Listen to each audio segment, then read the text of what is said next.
Enquanto o dólar sobe, meu patrão compra uma Porsche. Vai lá, dólar, pra alimentar minha utopia, saiu pra tomar um. O nosso povo é muito capaz. Esses produtores se apresentem, falem um pouco da sua trajetória, impressões da cultura aqui do município. Enquanto o dólar sobe, meu patrão. Como é que é seu nome?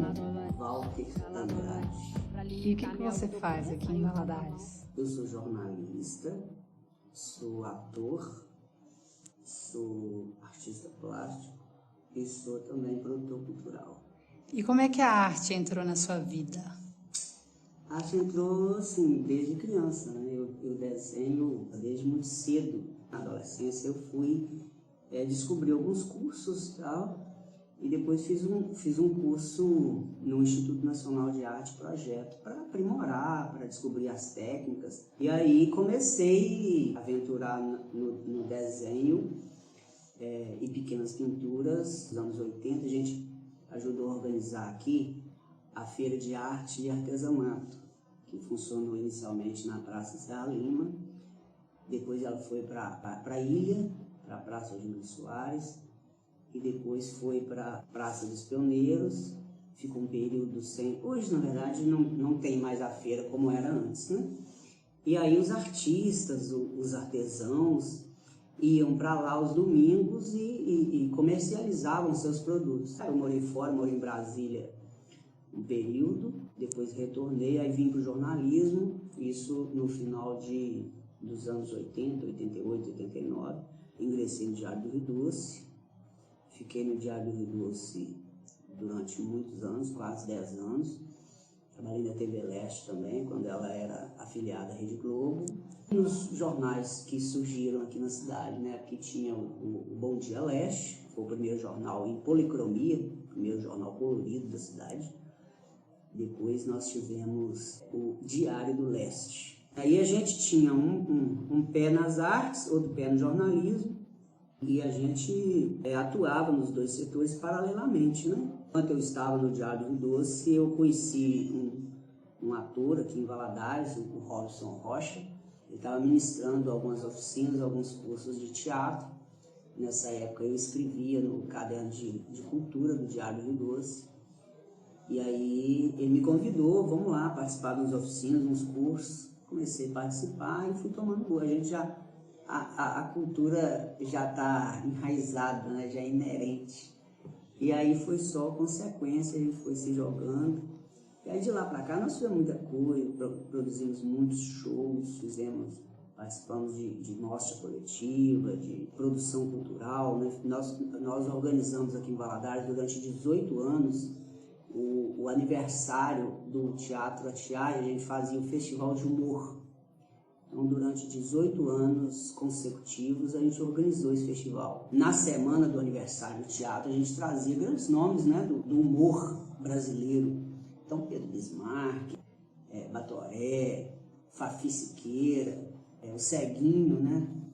Então, muitos humoristas do cenário nacional. Com os problemas, né, de interdição do teatro, o festival deixou de acontecer, mas mesmo assim a gente conseguiu fazer outros eventos, não só aqui, mas fora do estado também. Fizemos na Bahia, fizemos no Espírito Santo. Por exemplo, eu fui, durante um período, correspondente do jornal O Tempo, jornal estadual de circulação nacional. Estive um período também no jornal Hoje em Dia, como repórter freelance, aqui na sucursal. E a gente sempre fazendo a produção cultural junto com o jornalismo.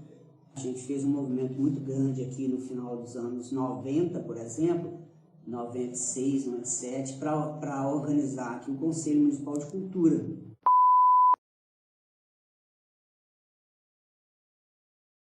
Esse movimento foi muito bacana, a gente ajudou a organizar, né, o conselho, o primeiro conselho.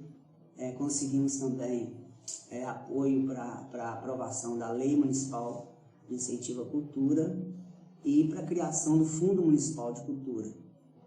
Eu fui conselheiro durante 4 mandatos, e em um desses mandatos eu fui eleito vice-presidente do conselho. A gente teve assim, uma atuação forte para organizar o setor cultural aqui, para contribuir, né, com o movimento cultural na cidade. Esses anos, né, um pouco mais de 30 anos de atuação nessa área. Eu vejo que é urgente a necessidade da classe artística pensar algo do ponto de vista do ativismo até, para que os gestores definam efetivamente a reimplantação do Conselho Municipal de Cultura. Essa questão do ativismo, né? A gente sabe que existem, sim, alguns movimentos culturais aqui na cidade que pautam isso e que eles são totalmente ignorados, né? A gente já tem cobrado essa reativação do Conselho, a gente fez as conferências populares de cultura e a gente não percebeu muito interesse do poder público, né? Como você vê isso, assim, essa impotência, né, da gente como trabalhador da cultura aqui no município?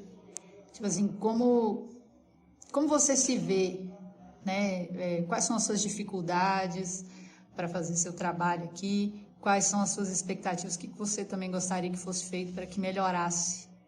Infelizmente, quando a gestão fecha os olhos, quando a gestão não se preocupa, não se atenta para isso, a luz vai se apagando, né? A luz do fim do túnel vai se apagando.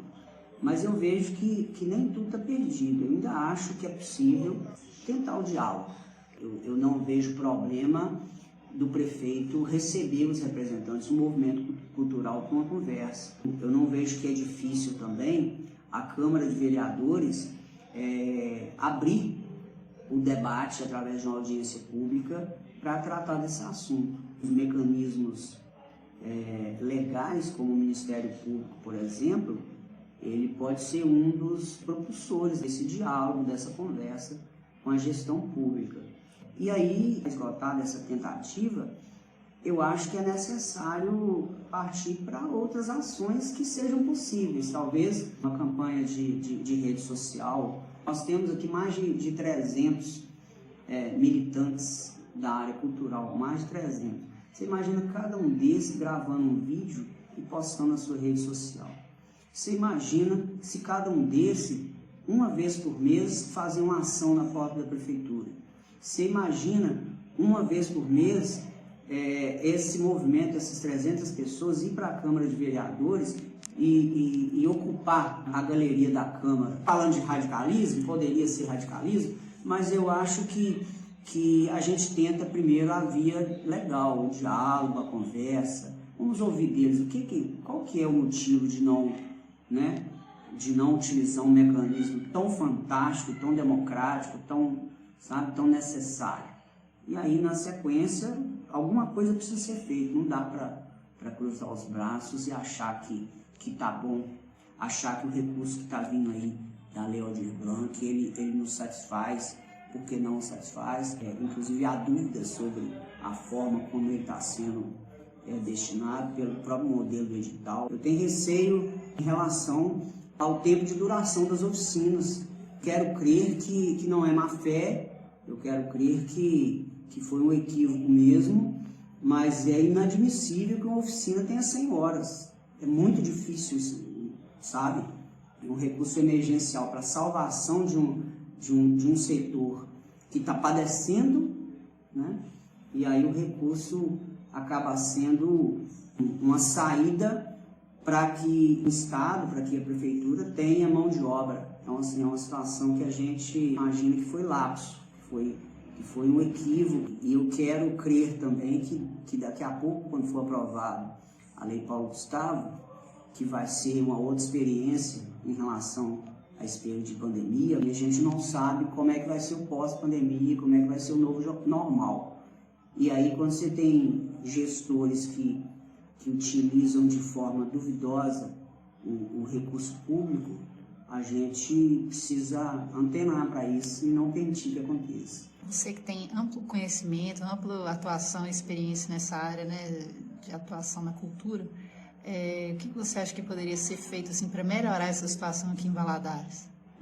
Eu acho que nós tivemos uma eleição agora, né? O primeiro ponto foi esse. Infelizmente, eu penso que a gente não votou direito. Nada contra o candidato que foi reeleito, mas no primeiro mandato ele já tinha demonstrado que não tinha interesse em fazer um governo democrático e plural, em que a sociedade seja ouvida, os setores sejam ouvidos. Mas eu penso que nós não podemos cruzar os braços, alguma coisa precisa ser feita. Se é no campo do diálogo, vamos fazer no campo do diálogo. Se é no campo jurídico, vamos fazer no campo jurídico. Não dá para cruzar os braços, não dá para ficar em casa, no sofá, stalkeando o celular e tal. É preciso agir. E aí nós temos força para isso. A gente pode mobilizar não só o artista valadarense, mas nós podemos inclusive mobilizar o artista nacional. É preciso fazer alguma coisa. Temos que pensar o que fazer e como fazer. Nós estamos no direito de fazer. E nós sabemos fazer. Eu estou falando assim, uma perspectiva sonhadora, assim, o que você gostaria que tivesse aqui em termos de infraestrutura, de apoio para você realizar seu trabalho, por exemplo? A primeira coisa é o seguinte, a gente precisa perceber que nós temos, eu citei há pouco, nós temos aproximadamente 300 artistas aqui cadastrados. Infelizmente ou felizmente, mais da metade desse grupo não vive só da arte, só da cultura. Eles atuam em outros setores para se manterem fazendo arte, porque infelizmente o mercado ainda não é acessível comercialmente para o artista local, com raras exceções que conseguem sobressair e viver confortavelmente da arte.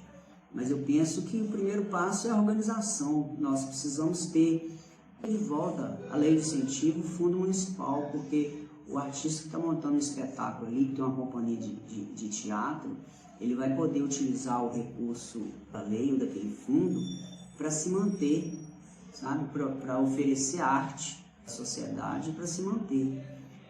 Então, o essencial é o funcionamento da lei, do fundo, do conselho, eleito de forma democrática, conselho paritário, com representantes da sociedade civil, representantes do governo.